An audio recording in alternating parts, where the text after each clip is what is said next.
CBS 6 News starts now. We will not stop our search, and we will not stop chasing leads until we have put Richard Matt and David Sweat back in prison.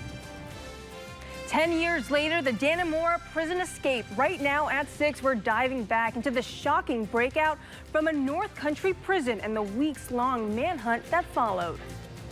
Good evening, I'm Brianna Supardi. It's been 10 years since a weeks-long manhunt rattled upstate New York, stretching from our northern border in the Adirondacks to the southern southeastern corner of the state, putting hundreds of state troopers and various state resources on high alert.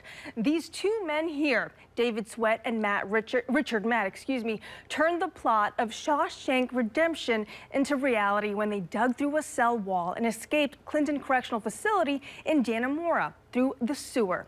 We took a look back into the CBS 6 archives to bring you tonight's broadcast. Here's a report. First aired June 7, 2015, filed by CBS 6 reporter Lynn Falsetti.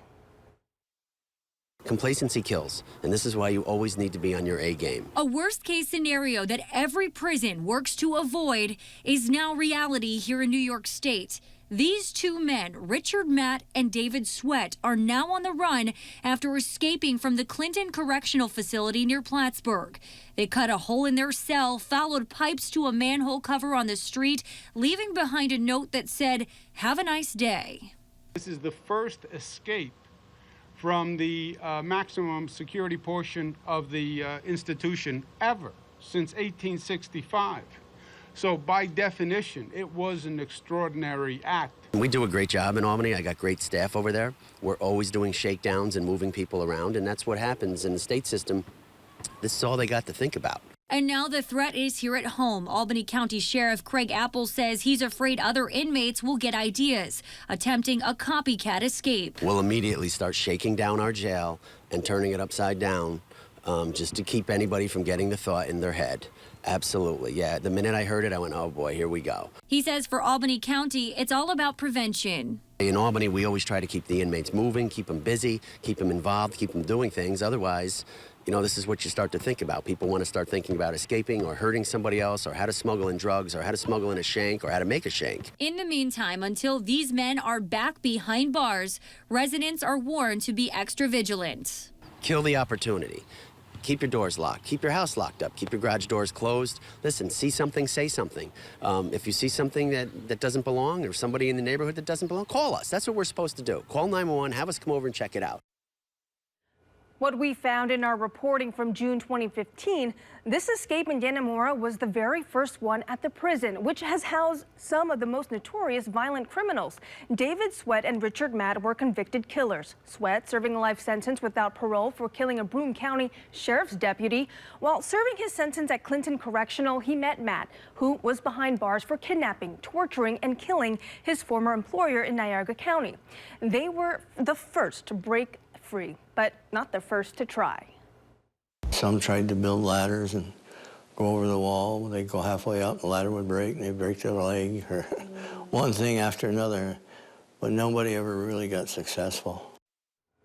So how did this clandestine team manage what had long been impossible? They got help from within the prison system. Two workers at Clinton Correctional. Joyce Mitchell, a prison seamstress, brought the pair tools allegedly smuggled inside frozen hamburger meat. A guard, Gene Palmer, also in on the plot, delivered the tools to the inmates. Once they were able to cut through the prison walls and escape out of the manhole, Mitchell was supposed to meet them with a getaway car. On the morning of June 6, 2015, she never showed up. The two inmates were left to make their escape on foot. While inside the prison, their disappearance was discovered. On June 19th, more than 10 days after the manhunt began, Matt and Sweat were added to the U.S. Marshals 15 most wanted fugitives list, reserved for the worst of the worst. The search widened beyond the North Country. On June 20th, police tips turned the focus to a little town south of Rochester, near the Pennsylvania line, about 250 miles away from Dannemora.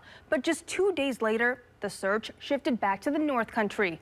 DNA evidence linked the men to a burglarized cabin not too far from the Clinton Correctional Facility. The cabin just about 25 miles west. A tip came from a hunter who went to check on the seasonal spot and saw a man run out the back door. We have recovered specific items from that cabin. We have forwarded them to the appropriate laboratories and reached conclusive determination, but we are not prepared to release that evidence at this time so we do not jeopardize the continuity of the investigation. As the manhunt dragged on, a new lead, and soon, new details on the escape. The hamburger meat story seems to be the story of the day, but Mr. Palmer did not know that Joyce Mitchell had conned him into giving contraband to these two individuals.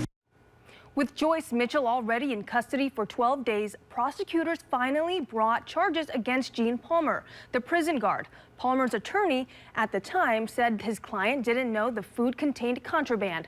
On June 26th, Palmer's attorney dropped him, saying he didn't have the resources to defend him. A year later, he was freed after serving just a few months for his role in helping the pair escape. No comment at this time, but thank you for the opportunity to speak. I think a lot of people want to hear from you, though. Yeah. This is an inappropriate time or place to make that statement. Thank you. Nearly 3 weeks after Sweat and Matt made their escape, the manhunt's end was closing in. On June 26, 2015, Matt was spotted in the woods about 50 miles from the prison near a cabin. He was shot and killed by border agents. It was clear he and Sweat had split up. 2 days later, June 28th, it was all over. Here's a report aired that night from former CBS 6 anchor Craig Smith.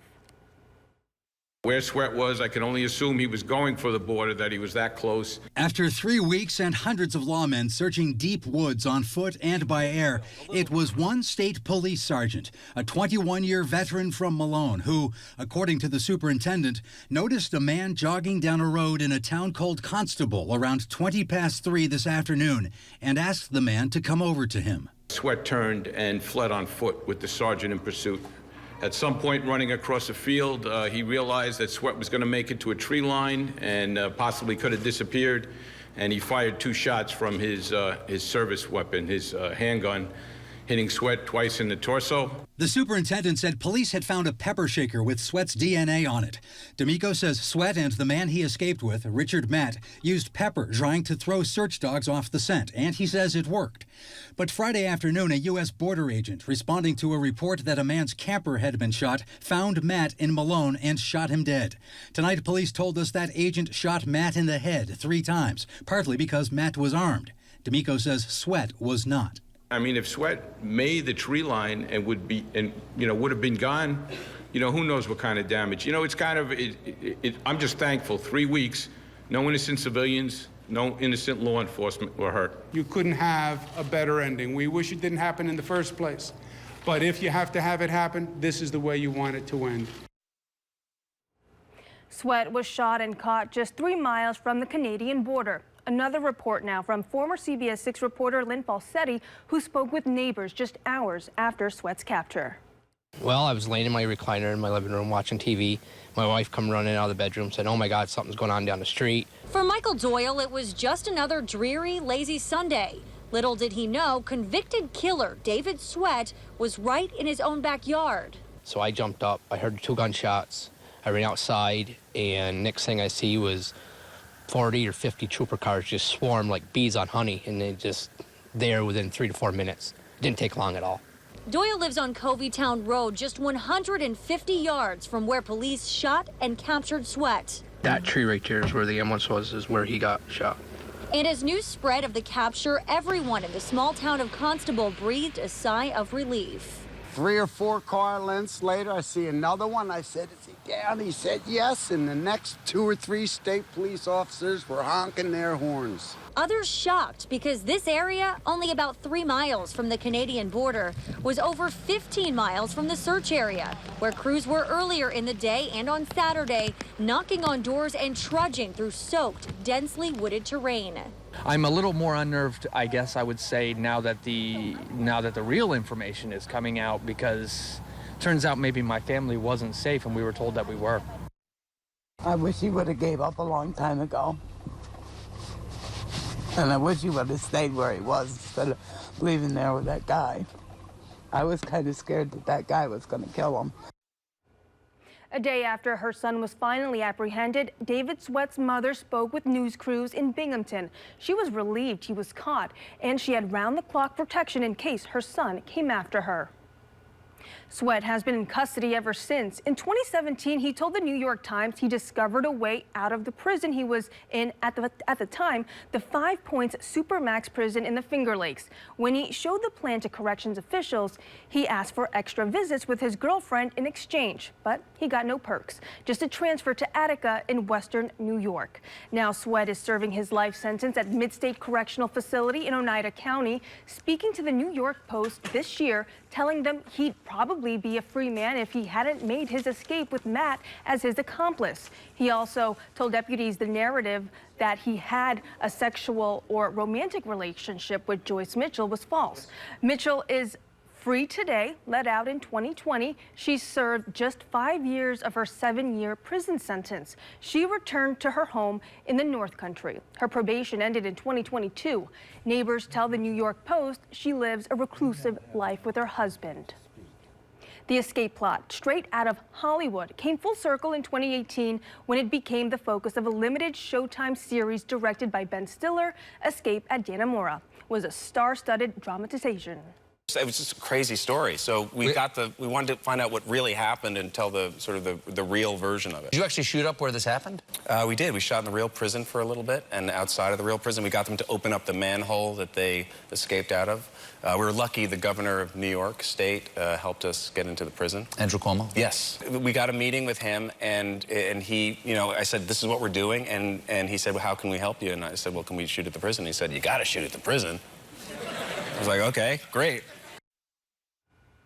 Paul Dano starred as David Sweat alongside Benicio del Toro as Richard Matt. The series was nominated for several awards and won a few, including Patricia Arquette, who took home a Golden Globe and SAG Award for her role as Joyce Mitchell.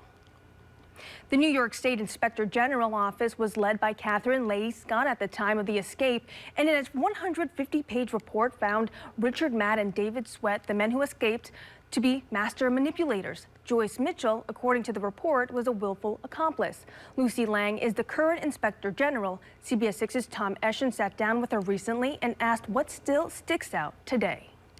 She was circumventing magnetometers. She was not being searched when she entered the facility, as all staff should be. But then the additional security lapses that occurred once they started constructing their escape plan were equally outrageous. Earlier this month, Lang led a panel of officials involved in the manhunt and investigation. You can see more of that panel and Tom Eschen's Power and Politics conversation with Lang at CBS6Albany.com.